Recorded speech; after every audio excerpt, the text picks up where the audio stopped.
សំខាន់តើជាចោលទៅបើយើងទៅដកបកគោល2គេដាំបកគោល2000ទៀតនិយាយគេដកអាគេវាយចូល10គីឡូគេមកដាំចូល10គីឡូទៀតធ្វើក្បាលឲ្យគេមែនបងប្អូនទេបាទដូចជាយើងធ្វើខុសពីគណៈបកប្រឆាំងដទៃទៀតបន្តិចរឿងស្នេហាជាតិដូចគ្នាលោកចាំជំរាបចឹងគណៈបកកណ្ដាលគាត់ស្នេហាមួយជំហានអត់ស្នេហាមួយជំហានណាដល់គណៈបកប្រឆាំងគាត់ទៅការពារដែរគាត់ទៅការពារដល់គាត់និយាយគាត់ដកបកគោលទៅមើលបកគោលចឹងទៅប៉ុន្តែគណៈបកសិទ្ធិនោះថារឿងទឹកដីនេះអន្តរជាតិខុសច្បាប់ក៏ដោយបញ្ហាកើព្រំដែនក៏ដោយរឿងអធិបតេយ្យភាពឯករាជ្យភាពបូរណភាពទឹកដីនេះអ្នកដែលកាន់អំណាចគឺមានកាតព្វកិច្ចទទួលខុសត្រូវមុនគេបង្អស់ហើយយើងមានទួនាទីស្របច្បាប់ដើម្បីធានាការពារអញ្ចឹងដើម្បីការពារទឹកដីនឹងបានតើយើងឈ្នះឆ្នោតតើយើងដឹកនាំរដ្ឋាភិបាលបានយើងអាចចាត់ចែងកិច្ចការបានតាមផ្លូវច្បាប់ចឹងហើយដើម្បីយើងឈ្នះយើងធ្វើអី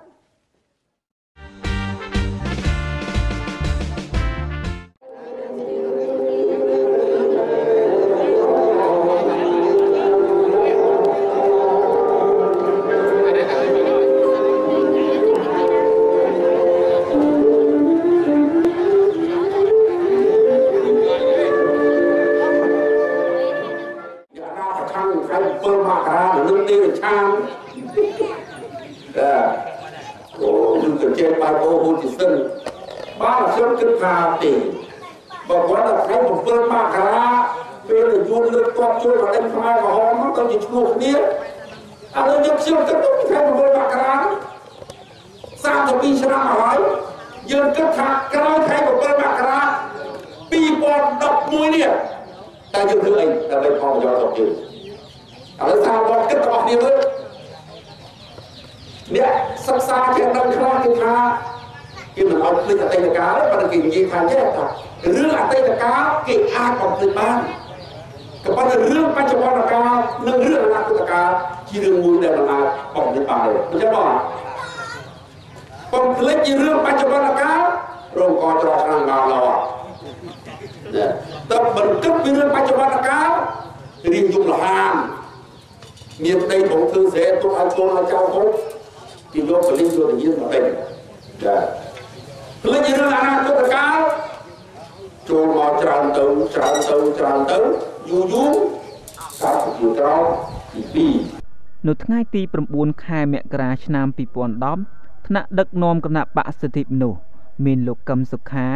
លោកប៉ុលហំនិងលោកយ៉ែមបញ្ញរិទ្ធបានចុះជួបសំណេះសំណាលជាមួយសមាជិកសមាជិកាសកម្មជននិងអ្នកគាំទ្រគណៈបក្សសិទ្ធិមនុស្សពេលព្រឹកនៅភូមិព្រៃផ្ដៅឃុំព្រៃផ្ដៅស្រុកព្រៃកបាសនិងពេលរសៀលនៅភូមិតស៊ូឃុំត្រពាំងសាបស្រុកបាទីខេត្តតាកែវតើយ៉ាងម៉េចហើយខុសពីបកទៅយ៉ាងម៉េចពួកចូលបងប្អូនស្ដាប់អ្វីដែលគាត់មានប្រសាបាននេះគឺមិនមែនជារឿងដែលស្អីដែលក្រៅពីការពិតទេបងប្អូនស្ដាប់ហើយបងប្អូននិយាយបងប្អូនមុខក្បាលបងប្អូនគាត់ថានេះជារឿងពិតទាំងអស់គ្នាដែលយើងទាំងអស់គ្នាជាខ្មែរកុំគិតថាយើងបាក់ណាអីក៏មិនជាយើងដោយសារមានបងប្អូនប្រជាពលរដ្ឋខ្មែរយើងដែលបានទទួលព័ត៌មានពីគណៈបក្សសិទ្ធិមនុស្សមានការជឿមានការគ្រប់គ្រងមានការពេញចិត្តជាមួយនឹងគោលនយោបាយរបស់គណៈបក្សជាមួយនឹងទស្សនៈរបស់អ្នកដឹកនាំគណៈបក្សនេះគឺខ្ញុំ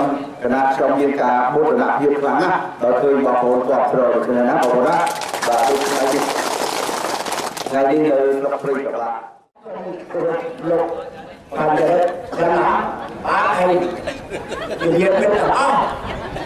ហើយមុននឹងខ្ញុំក៏ដល់ចិត្តដែរហើយមុនអានេះនិយាយกับផ្លែលេងជិះទេណាអាមួយហ្នឹងវាដឹកប្រពន្ធវាមក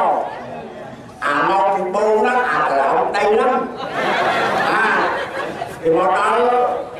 គេលឺថាបាញ់លើបាញ់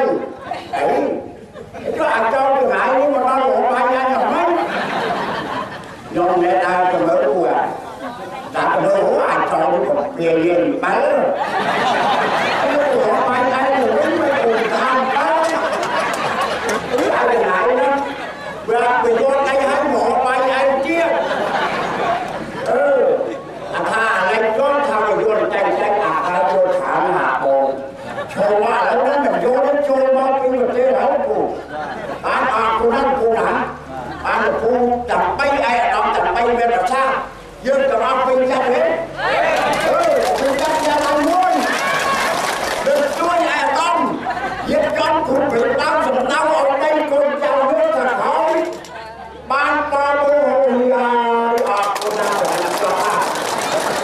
យើងខក